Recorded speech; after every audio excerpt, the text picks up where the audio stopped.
Samsung might be cooking up something that could seriously shake up the smartphone camera game.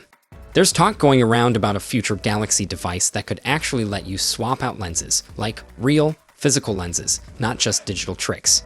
It's based on a recent patent, and if it turns into something real, we might be looking at the first true DSLR rival in a smartphone body.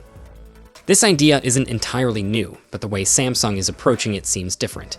Instead of relying on third-party clip-ons or bulky mods, they're apparently working on a system where the lens is fully integrated with the phone's hardware.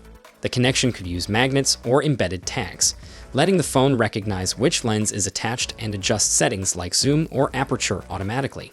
It's a very camera-first approach, and honestly, it sounds like something photo enthusiasts would jump at. Other companies have experimented with similar tech. Vivo, for instance, showed off something in China recently. But Samsung has the scale and reputation to really take this mainstream. They already produce high-end sensors for themselves and other brands, so if anyone can make this work smoothly, it's probably them.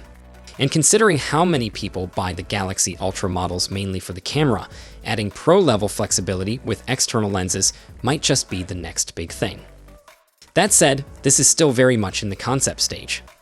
A patent doesn't guarantee a product, but it does show where Samsung's thinking is headed. They're clearly exploring ways to keep pushing the boundaries of what smartphone cameras can do. On the chip side of things, Samsung has had a rough time. Reports suggest they lost hundreds of millions because they couldn't get the Exynos 2500 ready for the Galaxy S25 series. So now they're trying to bounce back with the Exynos 2600, possibly launching it in selected markets with the Galaxy S26 and S26 Plus. The Ultra model, though, will probably stick with Qualcomm's Snapdragon, especially since the upcoming Snapdragon chip is expected to outperform Samsung's in-house processor again.